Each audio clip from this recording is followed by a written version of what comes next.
Hello friends, September the 14th today. Powerful, powerful day it is.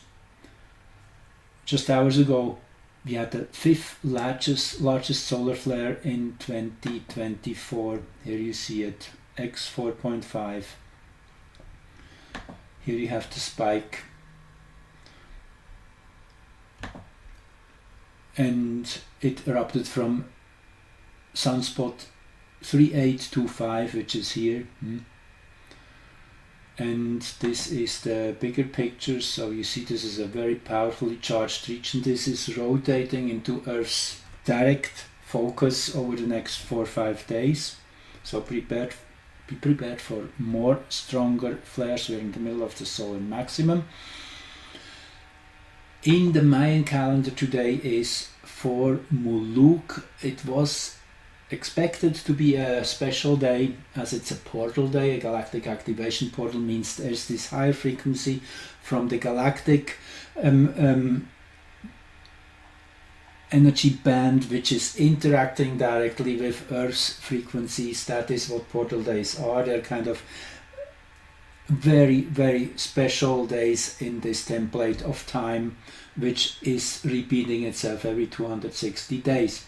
More of the links, information if you want to follow up. Always you're most welcome also to leave comments and questions. I'm very happy for that, and I definitely will try to answer them. Sometimes I take a question and share it in the next video as it's so important. So please go there, look at what is in this description hiding. And also, if you like to support me, that's where you find the information from. Also, always very, very thankful. It is important to feel the support, to keep going. We all are in that same boat. And today is a very special day in finding union, in really experiencing this now even more.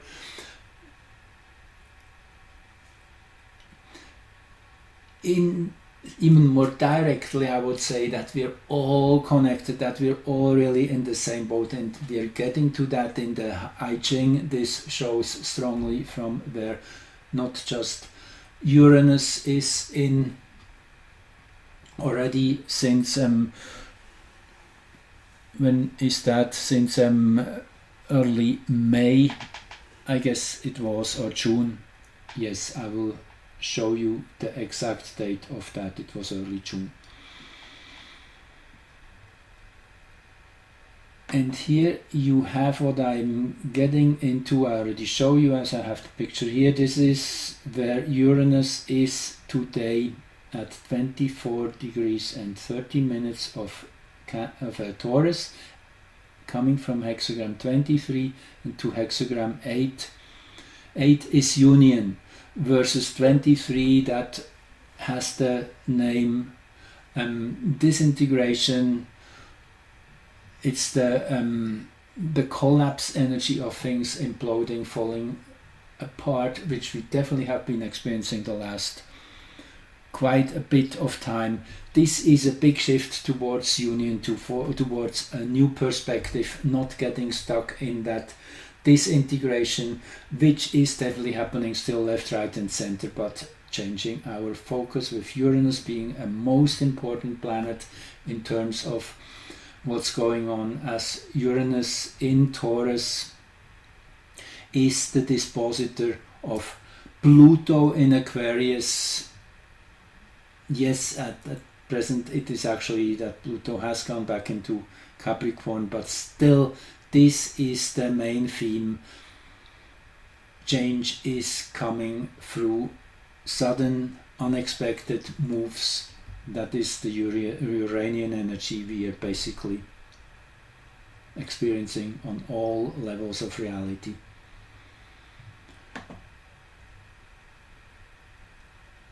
Just 2 days ago, there was a strong geomagnetic storm. I just thought this was interesting too. This is from the same page. You find the link below again. Space weather, the archive of today. the 14th of September. So this is what was seen in many locations on Earth. Here it says Pennsylvania, Germany, California, Colorado. In many places those SAR arcs were seen, which truly is Earth's rings, which are made up of electricity, a donut-shaped circuit carrying millions of amps around our planet. Quite amazing in the whole discourse of source energy, tapping into source energy. Yes, Earth is surrounded by an enormous ocean of energy, and naturally when there's an event like today, this is even more brought into resonance and being downloaded in each of our personal electromagnetic fields. So that was on the 12th of September, just 2 days ago, which was also a strong geomagnetic storm. That is where it all started. So you see we are really in pushed to a higher level of what's going on. That has been visible definitely also from the sun's flaring activity. Once more I want to go here and show you. We had an X flare here already on the 12th too, which was actually the 26th biggest flare of 2024. And today the 5th biggest flare of 2024, which happened, as I said, 22 minutes before the exact heliocentric Mars-Uranus conjunction, which, I mean, I expected something really bigger to come. Yes, I have so many other things to do right now. I have to prepare again for going and earning some money, going on the road, selling the beautiful things I do sell, and well, astrology is a bit on the back burner generally. That's why I'm only once in a while now having time. This might change when I'm done again with this present focus, which will come probably sometime after mid-November. That's also when I'm starting to think of offering classes for those of you who have asked. Please just tune into this channel to get the updates. I will share it as it gets more relevant. So this was when Mars and Uranus had their exact meeting, when they merged their energy, when a new cycle started of those two planets. Naturally, a great discharge from the higher frequency Uranus down to Mars, to the biological, physical level. That's why many astrologers with these Mars-Uranus aspects are mainly talking about very physical events like seismic activities, which we definitely have plenty of. Just look at Italy, Sicily, Vesuvius, Naples. Those of you who haven't really heard that yet, go and Google it. It's quite alarming what's going on there.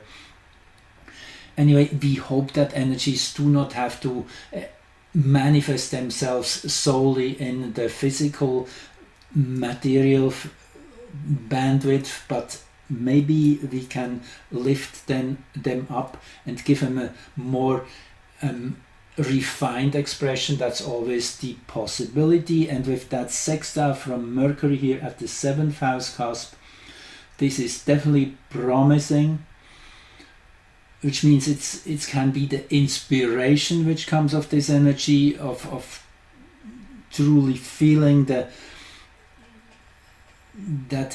imminent supercharge we are dealing with globally, and giving it a more mental expression. First of all, it is Mercury about perception, of being able to see and then connect the dots and all of that, and bring it into the discourse, start talking about it. It is kind of what many people call the elephant in the room. I think there's many elephants in the room really, which have to be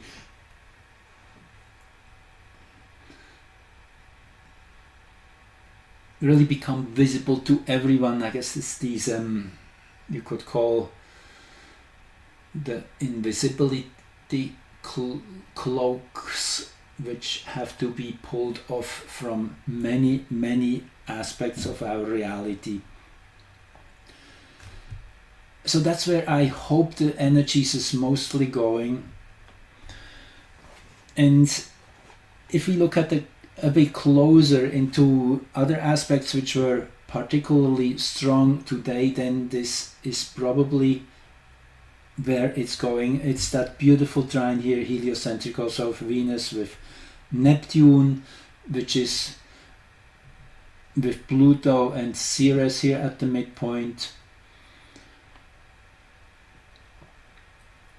Pluto and Ceres is a very particular pair of opposite energies, as Pluto is the one which, according to the myth, abducted Ceres, or as the name in the Greek mythology is, Demetra's daughter, Persephone. So there's this deep inner conflict, which with their conjunction there might be a truce which is really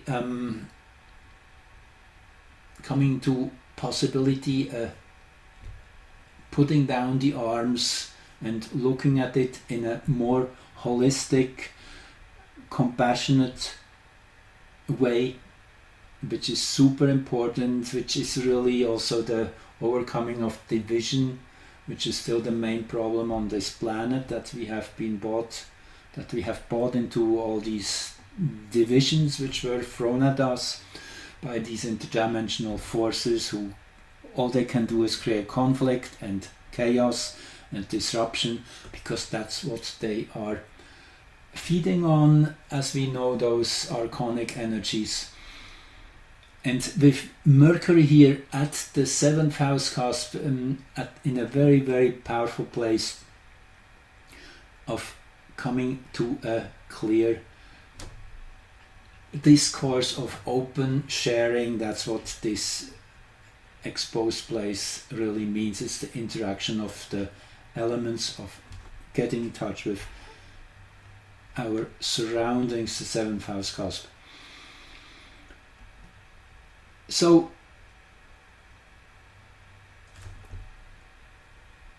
even more close to the event of that big flare was when heliocentric Mars joined Uranus in the same hexagram, which actually Uranus had entered into yesterday, which is the degree 24 degrees and 30 minutes in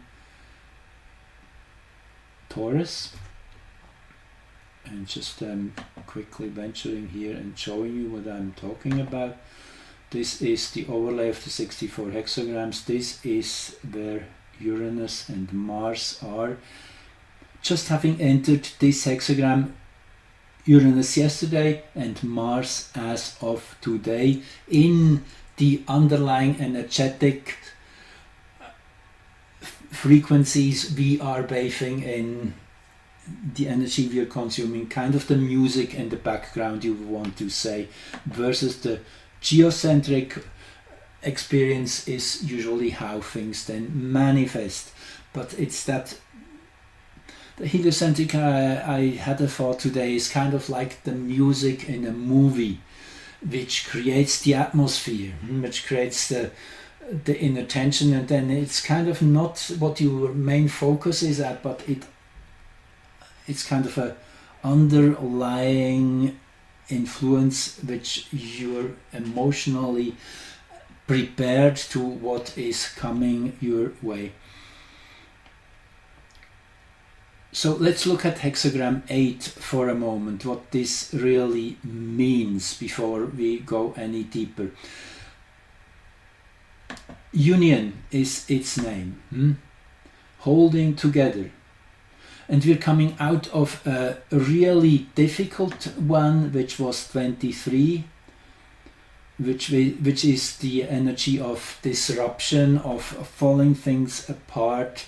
It's the roof caving in. You see, if you can see that well enough here in this little symbol, it is the top heavy line, which is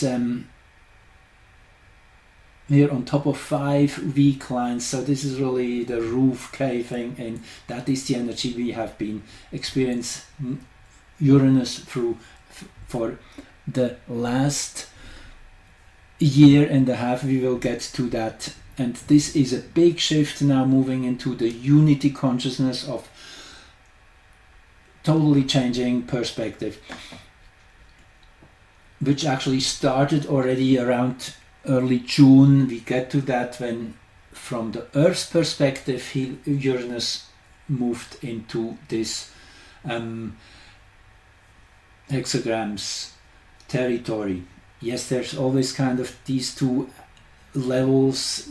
They're rarely in exact sync. One is ahead of the other, but it is when both are in the same hexagram, then usually it becomes a real experience.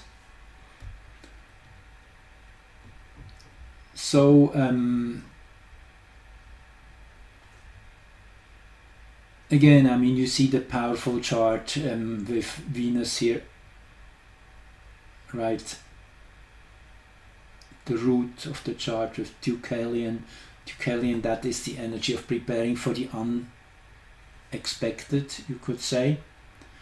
It is one of the characters of this myth is Noah, who built the ark. Deucalion has a very similar role played of forcing, preparing for something which most people would think, what does this person really think about? But that's kind of the frequency. We are more and more invited into, I guess more and more people are really realizing there's a preparation going on for the unforeseen, for something really big, which we have no clue yet which direction it will go. But it's centered around Venus, which again is one of those biological planets like Mars, which make things real.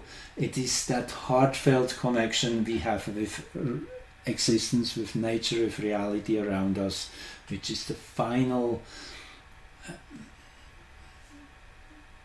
denominator, you could say. That's when you are starting to get physically involved and touched and know what to do from inside out. When it's, yeah, and emotions is really what is the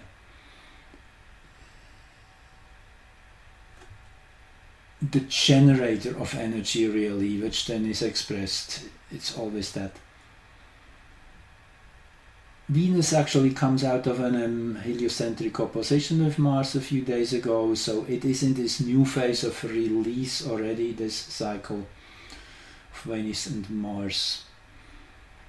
Here's the geocentric chart of this particular moment, when yesterday Uranus entered this new hexagram, where it will be in for an extended time, all the way pretty much into the year 2025. So for the next probably 2 years or so, 1.5, 2 years.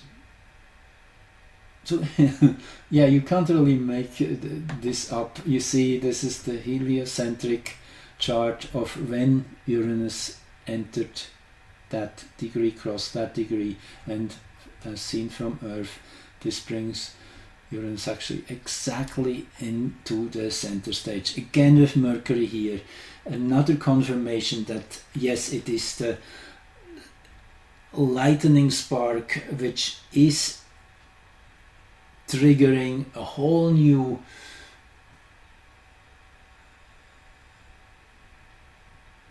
a whole new way of seeing things, of seeing reality. So whatever is broken open, whatever is by sudden flashes brought into our field of awareness, will have its great implication of expanding our minds, of it's all the cracks which appear in our worldviews, and as the frequencies are increasing in general, more and more people are having extrasensory experiences, opening up to things they were not really even dreaming of.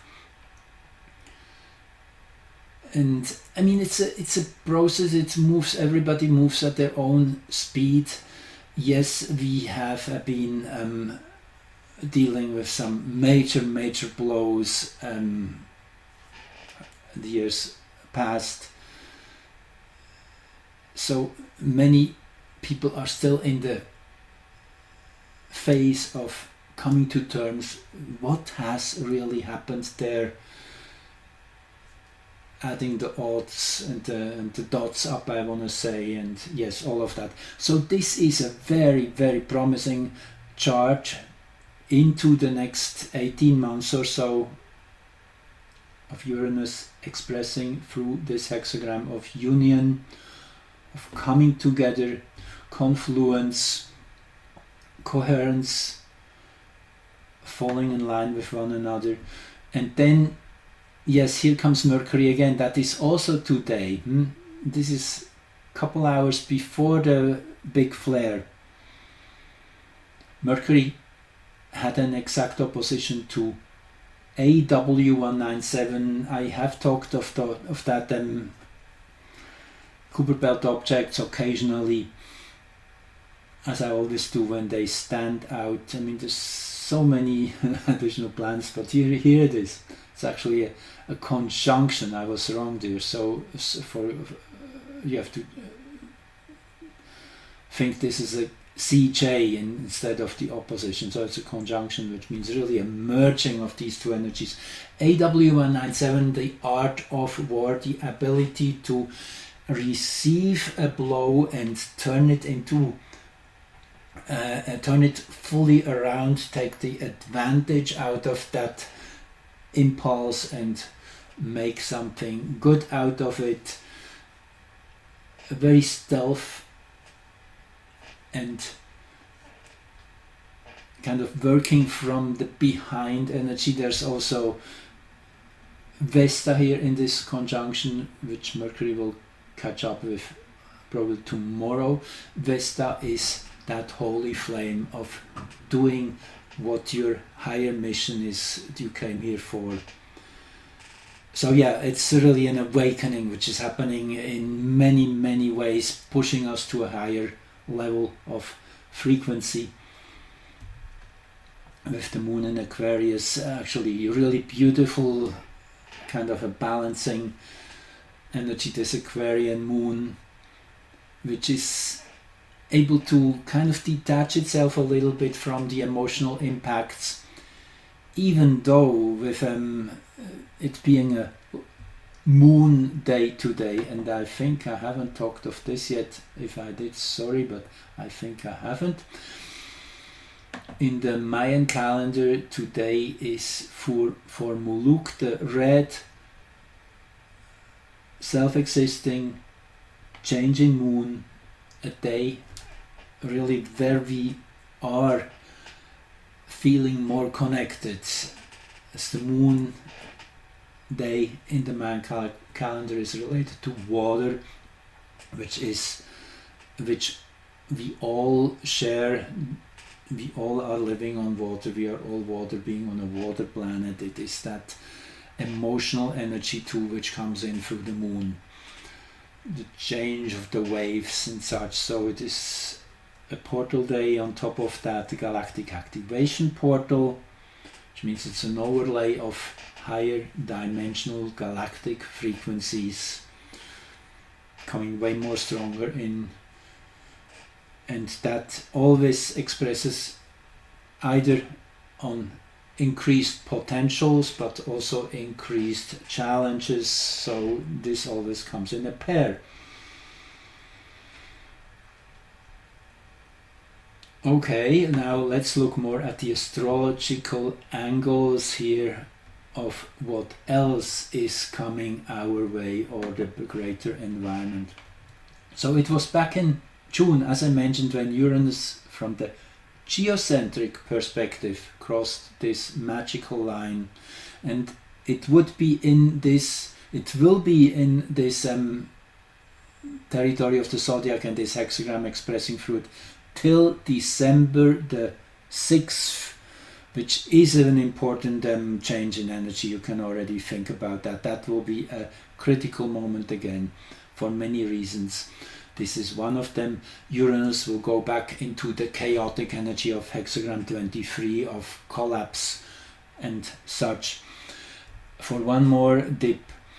But until then, because between June 6 and December 5, this already was prepared, this feeling of union, of unison, of confluence, and this is now definitely becoming something very real. And if you look at the initial chart here with Sun, Venus, Moon, that new moon in Gemini,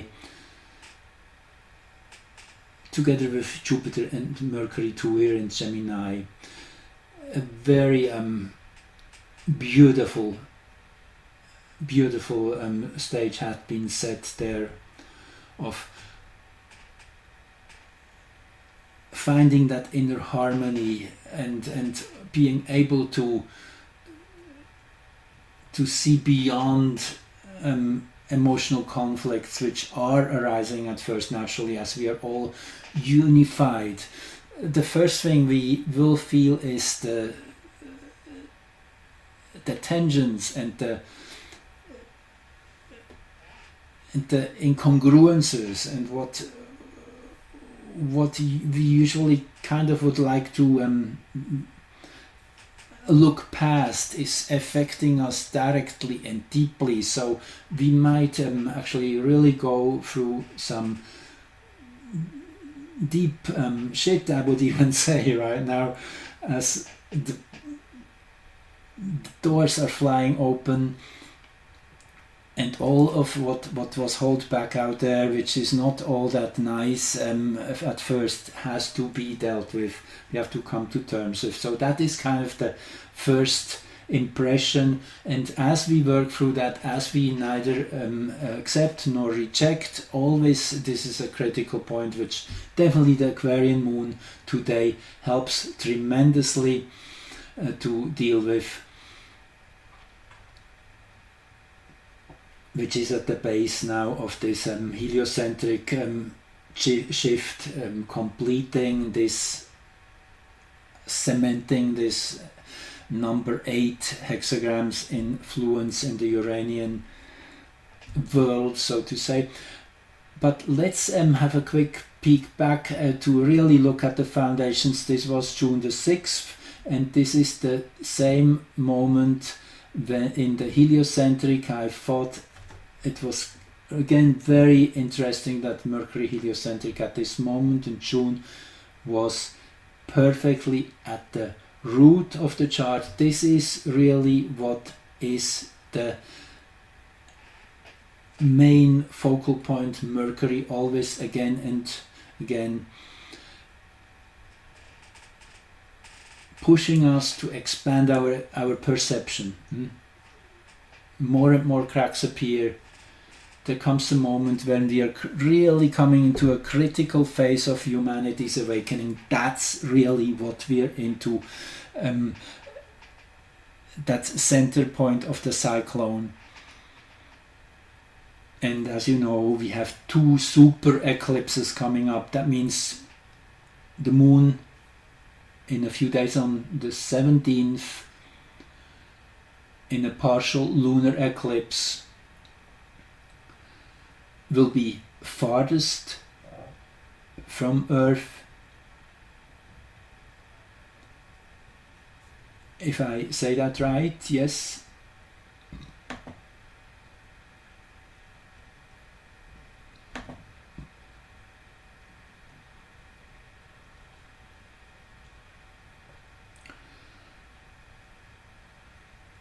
And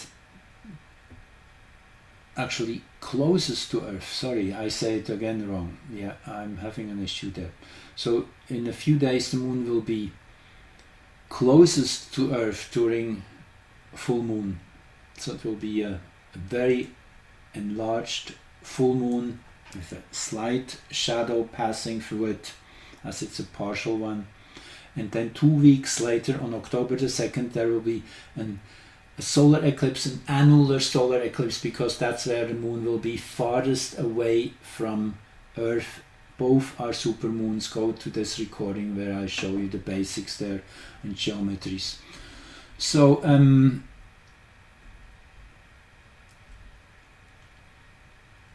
just for the argument's sake, to kind of get a bit of a review, between May 8th, 2023 and June the 6th just passed, so the whole last year, it was hexagram 23 where Uranus was expressing through 23 again. That's collapse and that whole energy of things falling apart, which we definitely have been all experiencing in our own ways with the Sun-Uranus conjunction at the time when Uranus entered that territory of hexagram 23.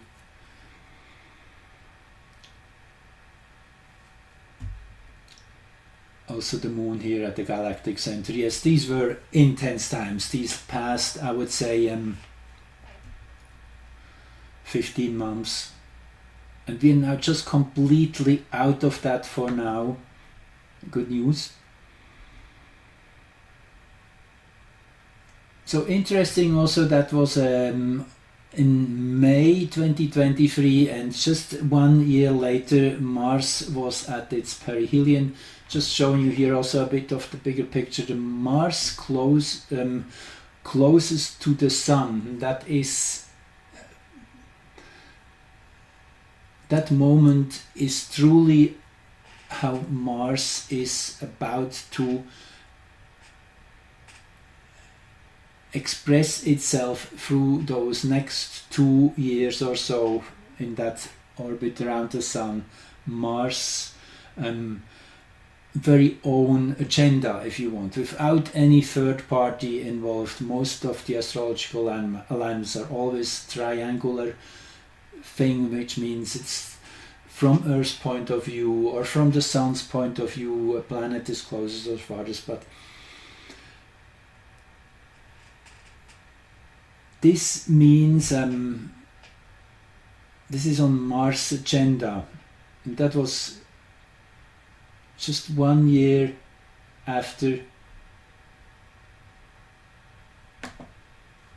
Uranus entered this hexagram, so means it's really cementing it. And if you remember, early May we had that huge solar activation going on pretty much through the whole month of May, starting in the late days of April with X-class flares every day. And then we had that huge event where you saw auroras down to tropical areas on the 12th of May, which was an extreme geomagnetic storm, something we didn't see for decades. So this was a really critical high point in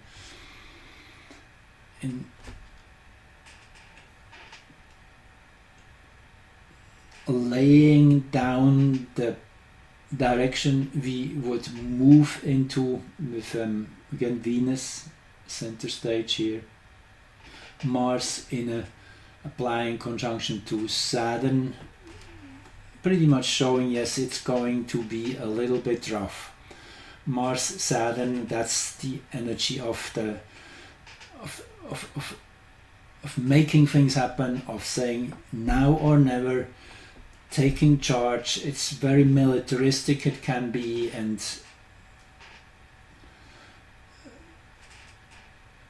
doing it as a task, as it has to be done, a duty, a necessity. That is the energy I'm getting out of that. And with Nessus here, it is the uncovering of all the darkness and of all the pathological traits which we are in the middle of right now.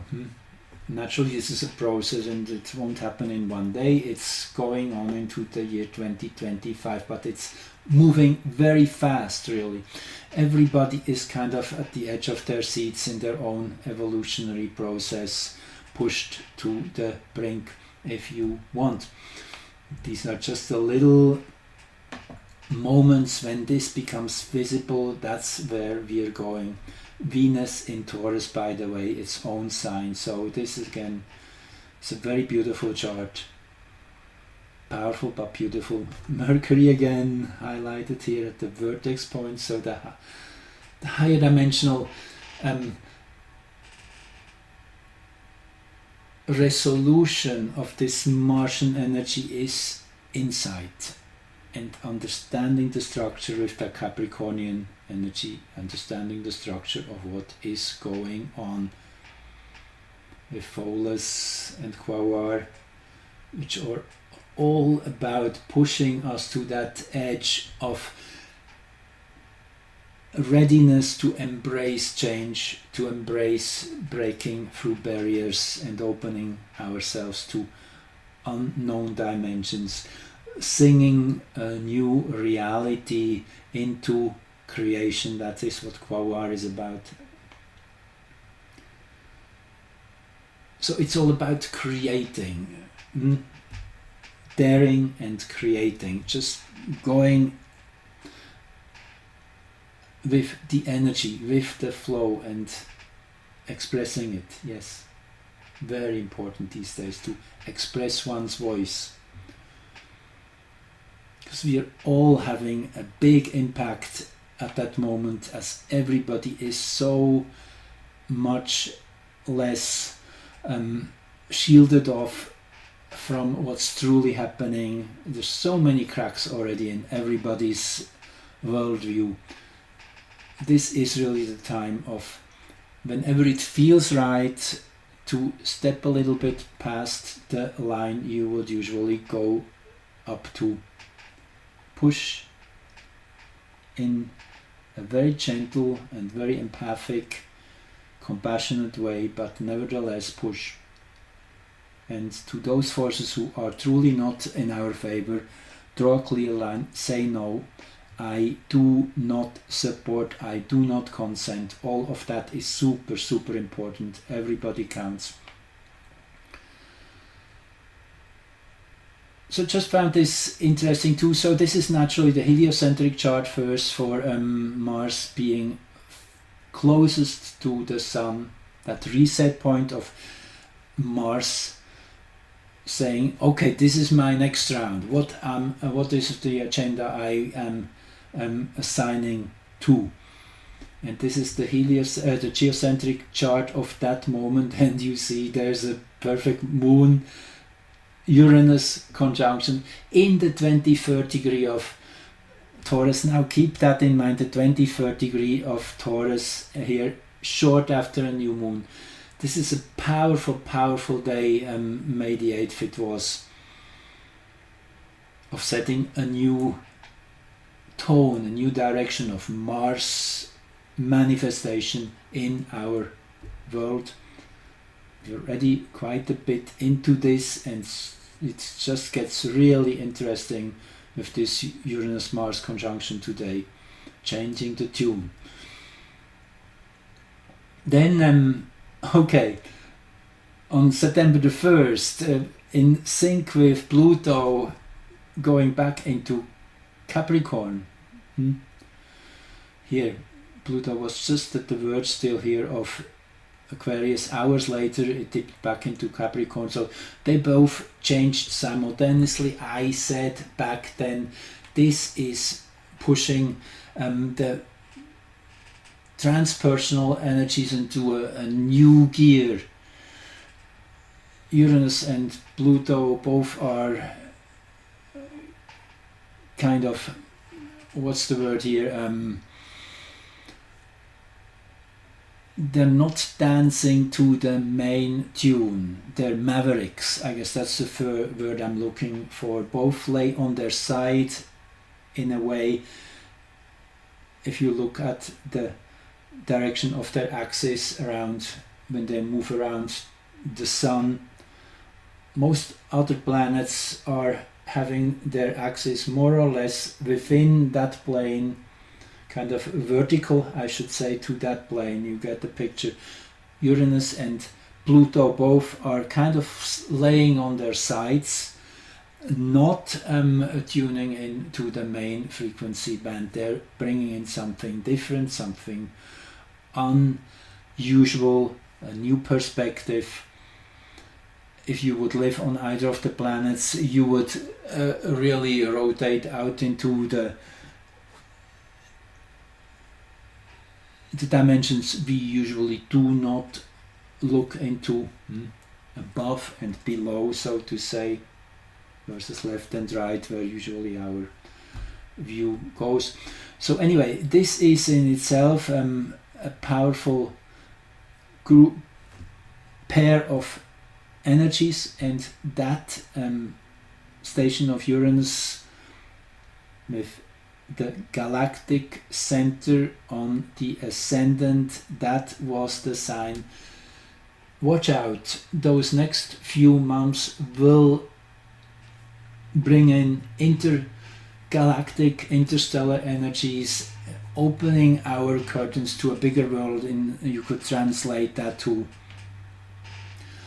lift us out of our two-dimensional world, which it really is to the most, as it's always in polarities, good, bad, white, black, red, blue, all of that.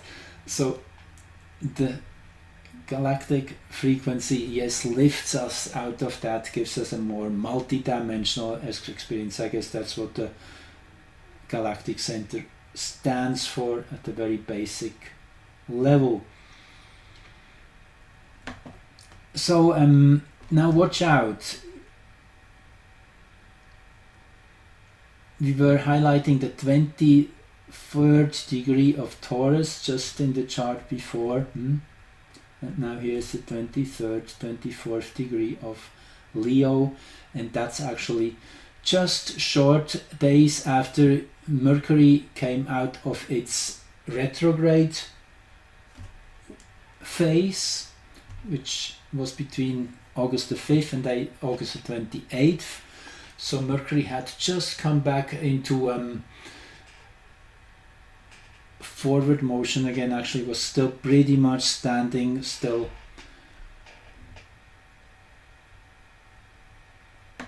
The moon kind of harnessing that energy of Mercury here in this chart, that newly gained insight. Mercury had come out from its retreat all through mostly the month of August. Again, everybody experienced this in their own way. A recalibration of our perception, you could say. The moon harvests it here. And then, okay, I'm going the wrong way here.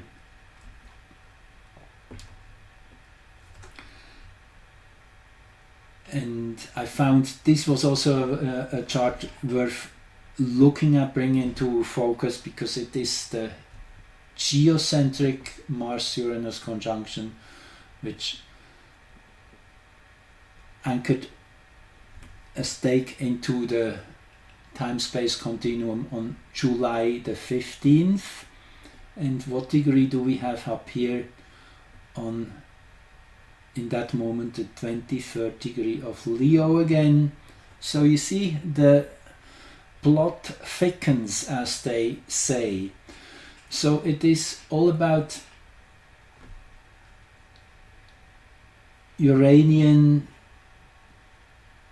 energies brought down to the physical plane of creation, of physical appearance, what Mars and Venus are standing for. They give everything finally the material form, bring it down to this biological, physical, experiential level, and then it is Mercury where these energies are heading towards, in that sense of, that's where all the dots meet, where all the lines meet. You see again, just to say that again.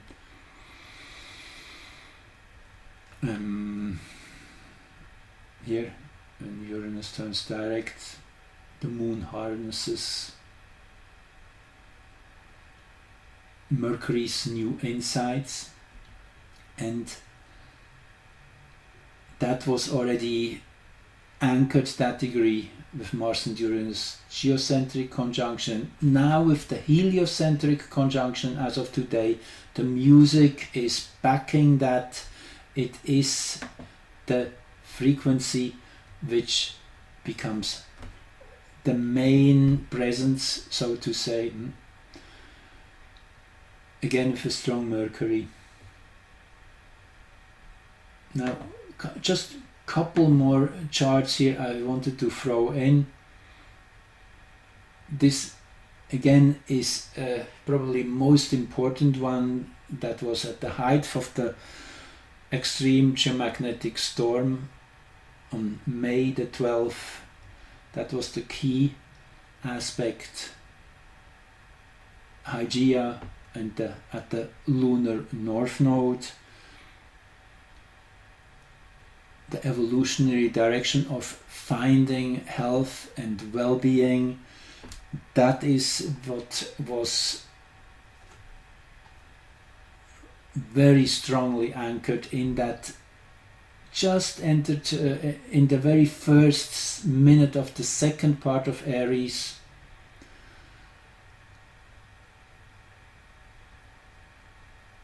Desire is the keyword for the first 15 degrees of Aries, of really wishing something heartfelt, kind of anticipating where it's going. And then as we enter the 16th degree, we are coming into potency. These are the keywords Dane Rudyard gave for these 15 degree sections of the zodiac, from desire into potency. So it got really empowered, that push for health and well-being. And that's what happened when the moon, the sun and Uranus was again in conjunction. So you see, it's all kind of a repetitive theme of Uranus, Mercury, the sun, Jupiter and Mars. And the final chart I have here for you is coming up on just a few hours after fall equinox, when the sun enters Libra. A few hours after that, there is the heliocentric Hygeia Eris conjunction. Eris, again, you know, is the one which stands for unveiling the truth regardless of consequences at first, going through the moments of confrontation and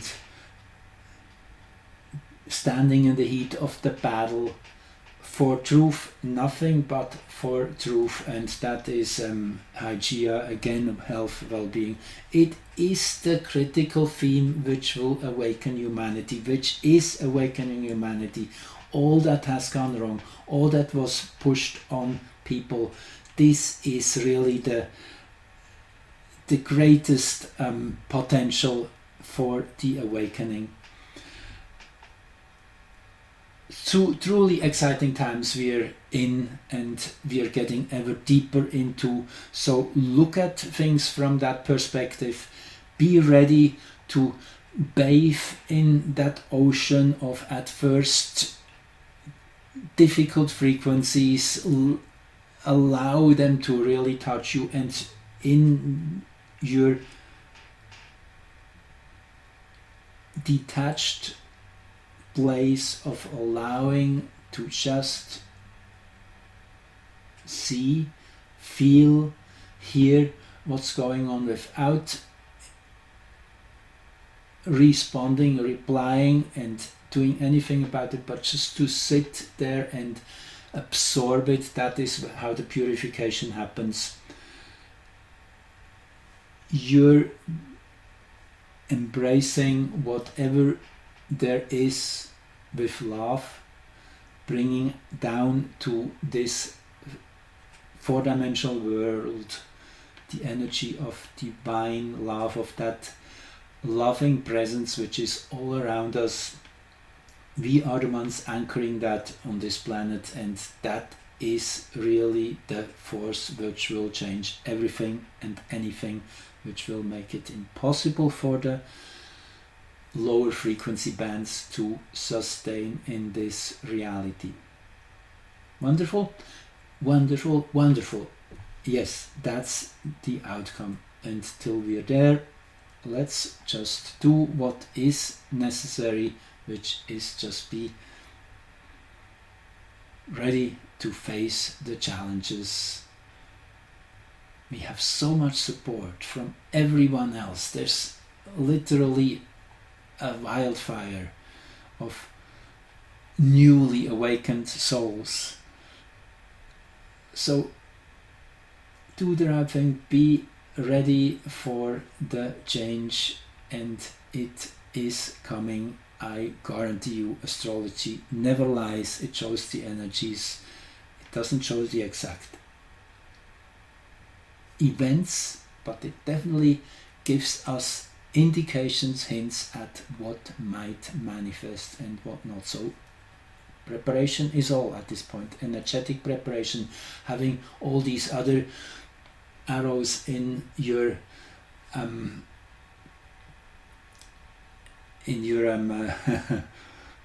thing and pulling them out when necessary. Thanks for being here and listening to my discourse. Love you all. Bye bye.